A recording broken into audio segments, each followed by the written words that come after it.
the best gift you could give at your brother's wedding is to disappear from this family forever. The words, amplified through the microphone, were like a spell that stopped time itself. The one who said it, the bride, my new sister in law, Tracy, stood in her pure white gown, smiling with angelic innocence. From the head table, she gazed straight at me. Everyone held their breath, forks frozen in midair. I saw an elderly woman at the next table press a trembling hand to her lips, disbelief in her eyes.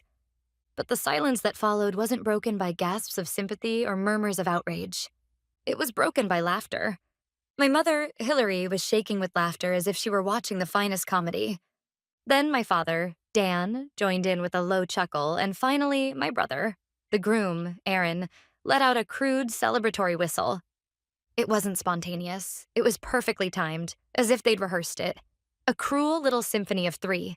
Taking the cue from that deranged reaction of the family, the guests, who at first looked on with confusion and pity, gradually caught on and began to laugh along, swept up by the atmosphere. Curious eyes, contemptuous smiles, the cheap thrill of a public spectacle. All of it pierced straight into me, sitting alone in the corner of the reception hall, like 1,000 sharpened spears. The irony was suffocating, and it made my stomach churn. The pure white roses on the altar were the ones I'd negotiated with the florist 3 times to keep within budget. The rich sauce on the roast beef everyone praised? I'd spent sleepless nights perfecting it with the chef. Every inch of this perfect, blissful day was built with my blood, my sweat, and what little money I had left. They had used my money to build a grand stage for my own exile. Amid the humiliating laughter, my heart was eerily calm. Yes, this ending should have been predictable, because it had all begun years ago, on the day I sacrificed everything to save their store. Back then, I was just about to start my own independent marketing consultancy, but Aaron's reckless spending and my parents' incompetent management had driven our family's grocery, Erie Grocery, my grandfather's legacy, to the brink of collapse. While they could only wail helplessly, I scrapped my own plans and stepped in to rebuild. It wasn't out of pity. It was a calculated move to prove my worth and take the reins of the family.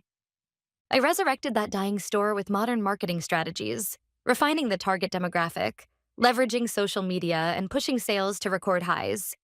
But the moment the crisis passed, they turned on me. One night, my father said, "A man should be running this place," and my mother added, "You did fine, dear, but Aaron has a real flair for leadership." All my painstaking work was reduced to a single word: fine. And the store I had revived was effortlessly handed over to my brother. That was the moment I understood. To them, I was nothing but a temporary tool, useful only in times of crisis. Once they no longer needed me, I was pushed aside again. My mind drifted back to the banquet hall, filled with their laughter. Yes, I had always known what kind of people they were. Then why? Why hadn't I left? Why had I lent them my grandfather's property at a discount for this wedding and given them $10,000 without hesitation? It was because of the last, and perhaps the most foolish hope that lingered within me. A lingering illusion, almost like a curse of blood ties, that I somehow still believed in. Even after Aaron had seized control of the store, I continued to work as just another employee. I endured him barking orders at me in front of customers, and my parents dismissed every suggestion I made with a laugh. One day, they might recognize the mistakes they had made. That fragile hope chained me to this rotten family. This wedding had been my final gamble. When Aaron and Tracy begged me to produce the perfect wedding, I thought this was my chance. If I poured in everything, my connections, my skill, my savings, and created a day so flawless it took their breath away, then maybe they'd finally see my worth. So I lent them my grandfather's apartment and office space in downtown Erie for less than half the market rate. I handled the negotiations with all the vendors for the wedding, which totaled $150,000, and even paid the first $10,000 as a deposit. They accepted it all as their due, without so much as a thank you. And now this is how it ends: a public execution. My last hope trampled underfoot in the cruelest way imaginable. And yet, strangely, I don't feel despair. What I feel is freedom. With Tracy's words, the curse that had bound me for so long, the curse called family, was finally broken. The fog that once clouded my path has lifted. Now I can finally see the way forward. There was nothing left to wager. From then on, it was my game. When the storm of laughter reached its peak, I rose slowly from my chair. No hysteria, no tears, just silence and composure. At that movement, the murmur in the room faltered for just a moment. Feeling every gaze fixed squarely on me, I slowly scanned the faces of my family at the head table, one by one. Tracy's triumphant smirk, Aaron's vulgar laugh, and my parents nodding with satisfaction. Then I spoke to them, and to everyone in the room, with a single phrase, without a microphone, yet resonant and unwavering. Don't regret this. The words sank into the eerie quiet like stones into still water. No one quite understood what I meant. Was it a threat? A bitter surrender? My family exchanged brief glances, then scoffed, laughing through their noses as if it were all a joke. I said nothing more. I picked up my bag from the table, grabbed my keys, and turned my back to them. As I walked down the aisle between rows of staring guests, they parted wordlessly, forming a path. The weight of their eyes on my back felt almost pleasant. After all, they were all witnesses to one of the greatest acts of foolishness in family history. I pushed open the heavy doors, shutting the chaos of the ballroom behind me. In the quiet corridor of the hotel, I drew in a deep breath, then let it out slowly. No sadness, no anger. Only thought. Cold, deliberate thought of which chess piece to move next. When I got into my car in the parking lot, I didn't start the engine right away. Instead, I took out my phone and opened a folder in my cloud storage. A set of scanned contracts from every vendor for today's wedding. The venue, the catering, the flowers, the string quartet. All of them were, of course, under my name, the one who had handled every payment. I tapped a few times on the screen and launched a little program I'd prepared in advance. Then, one by one, I changed the contract holder field from my name to Tracy Irving and Aaron Irving. Perfect. All that remained was to send the updated contracts to the vendors. When the last file had been sent, I set my phone down in the console. By the time the night was over, as they toasted their happiness in the honeymoon suite, the vendors would begin contacting Mr. and Mrs. Irving for payment requests totaling more than $150,000. And that would only be the opening act. For the true finale, one last piece still had to move. I started the engine and drove quietly through the sleeping streets of Erie City.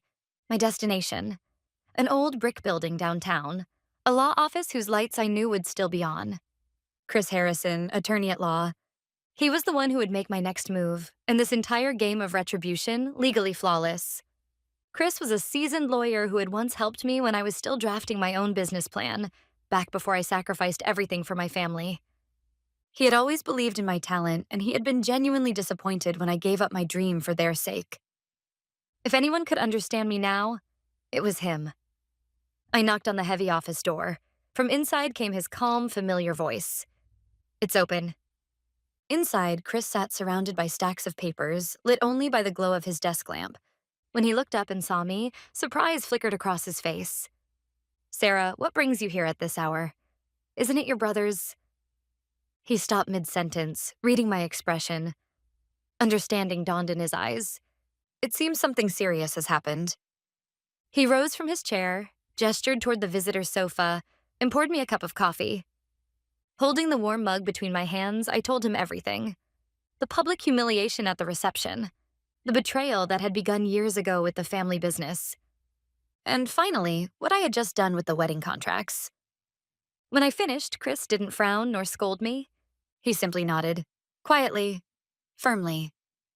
"You did nothing wrong. On the contrary, you've endured remarkably well." And at that, something inside me, something long frozen and brittle, finally began to thaw. Chris's warm look prompted something in me to break, and words poured out as if a dam had burst. But this was not an inventory of past achievements. It was my closing argument, meant to prove the righteousness of my revenge. "Chris, do you know why I'll show no mercy? My savings have been treated as an endless family slush fund for years. Your family, they'd say, and my money would be tapped for small repairs to the store, to cover Aaron's tuition. The list goes on. I endured it because I believed, foolishly, that one day they would understand." I paused, then fixed my gaze on him. But this time it's different. That public execution at the reception wasn't an impulsive insult. It was a calculated opening move, meant to socially isolate me, render me powerless, and pave the way to legally seize the properties our grandfather left me. I'm certain of it. They plan to prey on my goodwill and squeeze every last thing from me. This is no longer something you can dismiss as family drama. My voice carried not anger, but cold resolve. So I will hesitate no longer. This is not a sentimental family quarrel. This is lawful self-defense to protect my life, my assets, and my dignity. They must be made to understand, through the force of the law, exactly what they have done, down to their bones. There was not a shred of doubt in my words.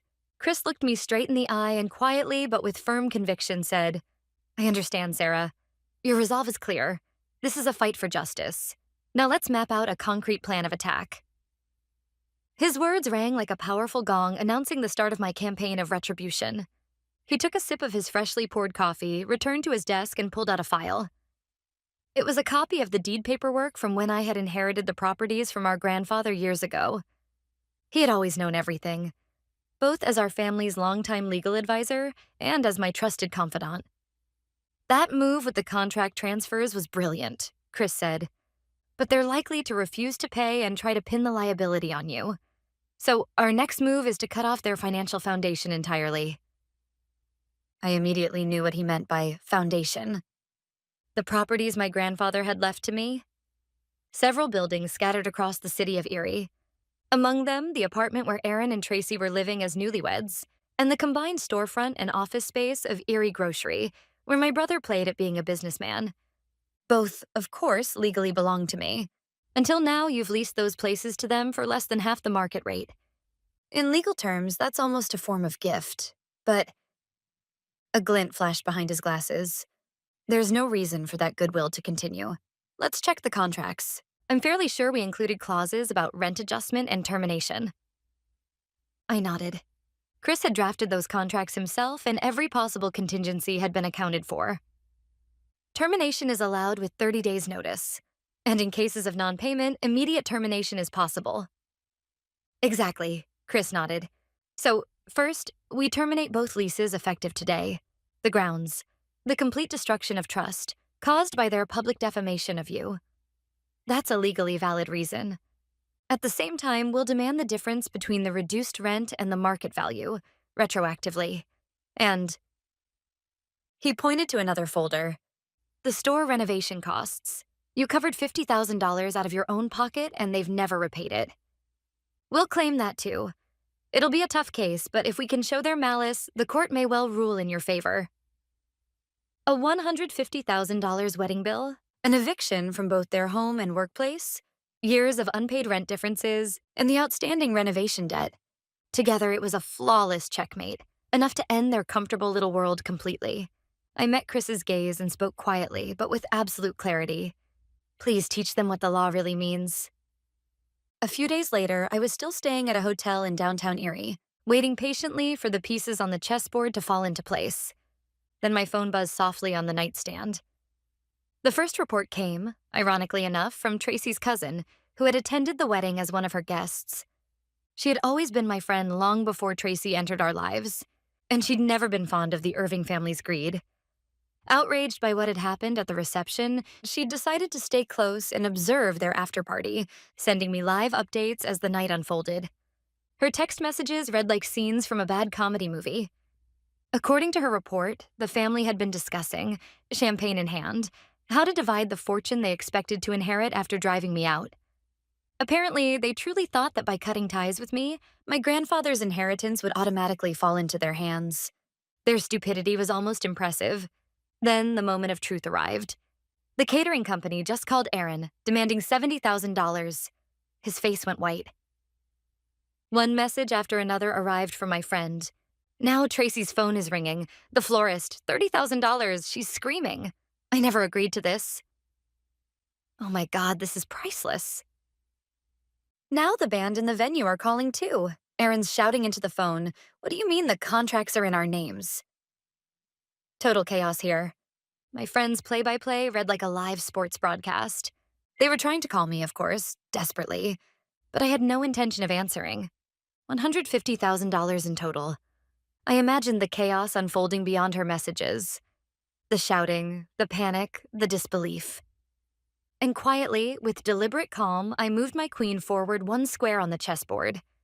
After that, my friend's updates began to sound less like commentary and more like reports from a spy thriller. Your family is too much, honestly, she wrote, barely containing her glee. First came Aaron's meltdown. After the phone calls, he'd apparently stormed into my old room at the family house in a rage. My friend said the noise was so loud it could be heard from outside, accompanied by his roaring voice, bellowing, "That woman!" Later, she peeked through the half-open door. There was a gaping hole in it, and inside, shattered furniture, broken frames, chaos. It looked like a tornado hit the place. Then came my mother Hillary's turn. She'd left the house in a flurry, declaring, "I have an idea." Her destination, the bank where she fancied herself well connected. Curious, my friend followed from a distance. About 30 minutes later, Hillary emerged. Her face was pale as chalk, her steps unsteady, and not even the branch manager came out to see her off. No idea what happened, my friend wrote, but judging by the look on her face and the fact no one followed her out, it couldn't have been good. And that was how my friend's message ended. I could picture it all too clearly. She must have realized there, perhaps for the first time, just how much social standing she'd lost. As I read my friend's reports, a certainty settled over me. Everything they thought was their reputation was really a sandcastle built on top of my credit. And now that sandcastle had collapsed with a dreadful cascading roar. Once the bank had cut off their financing and they found themselves completely cornered, I instructed Chris to execute the second phase. He sent legally airtight documents, the immediate lease termination notice and eviction order, via certified mail to the apartment where Aaron and Tracy lived, as well as to the family home and store where my parents were staying. The question was, how did they react upon receiving the notices? That, too, was revealed to me by another ally, a salesman from one of the suppliers for Erie Grocery. He had long admired my skill in reviving the store and had always kept an eye on me. It so happened that he was visiting the store for a delivery when this scene of chaos unfolded. Aaron received a thick envelope from the postal worker and, at first, didn't even know what it was as he opened it. But as he unfolded the pages and his eyes traced the legal text, the color drained from his face. Termination of lease? Eviction notice?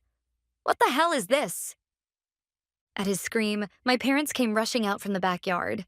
The three of them huddled around the papers. Then, as they grasped the meaning, a scream tore through the store. Hillary's voice, raw with disbelief. Evicted from the house and the store? How could something so absurd happen? Dan, shaking with fury, snatched his phone and called Chris's law office. But Chris, calm and precise as ever, gave only one answer. The contracts have been terminated. If you do not vacate within 30 days, the court will proceed with enforced removal. The real blow, however, was waiting at the bottom of the notice. A detailed breakdown of the claims. In addition to the $150,000 owed for the wedding, there was the $50,000 in renovation costs I had once covered for their store, and $80,000 in back rent, the difference between market value and the discounted rate they had enjoyed for years under the guise of family. $130,000 more in total. It was a merciless strike, one that would utterly crush the life out of them. Confronted with repeated bills and the reality of losing even their homes, the Irving family's sinking ship was teetering on the brink of total collapse. And like any sinking ship, it was obvious who would be the first to jump. Tracy. She had never loved Aaron. She had only ever loved the illusion of wealth behind his name, the glittering facade of the Irving fortune. That night, just hours after receiving Chris's letters, Tracy made her final move. My friend, her cousin, told me about it later, her voice half amused, half disgusted. "Let's have one last dinner together tonight," Tracy supposedly suggested to Aaron, tears in her eyes. Aaron, relieved that she hadn't abandoned him, went out and bought an expensive bottle of wine with his meager funds. But after he drank it and passed out drunk, Tracy's true nature emerged. All of her belongings had vanished from the room, leaving only a single note on the table that read, "Goodbye." Shortly after, my friend reportedly received a frantic call from Aaron. "Where's Tracy?" "Have you heard from her?" "Of course," my friend replied. "I don't know." But Aaron apparently continued shouting uncontrollably into the phone. "That damn woman! She took everything, my wallet, my savings, even the store's money. In a state of panic, he went around revealing to all their relatives the shameful truth that Tracy had run off with the money. Listening to my friend recount the story, I quietly sipped my coffee. There is no spectacle more absurd than villains betraying each other. Tracy had simply returned to them, in kind, exactly what Aaron and my family had done to me. Exploit, use, and discard without mercy once the value is gone. Truly, it was a fitting conclusion. What one deserves. Tracy's flight and the financial troubles Aaron had exposed himself created a double scandal. These two scandals swept through the small town of Erie in an instant, dealing the final blow to the social credibility of the Irving family. The same salesman who had reported on the store earlier shared another interesting update. Erie Grocery, now completely cut off from suppliers, could no longer receive any deliveries. Desperate, my father Dan went to the president of the city's largest wholesale company, a partner since my grandfather's generation, pleading for an advance on operating funds and to continue business. But the president's response was nothing like what he had hoped. The salesman standing outside the office reportedly overheard the entire exchange. Dan, there is nothing left for you. No money to borrow, no goods to sell. Nothing. When my father protested, "We've had a long-standing relationship," the president calmly but firmly replied, "You destroyed that long-standing relationship yourself. Years ago, when your store nearly went under, we continued our dealings because we trusted your daughter Sarah, her skills and integrity.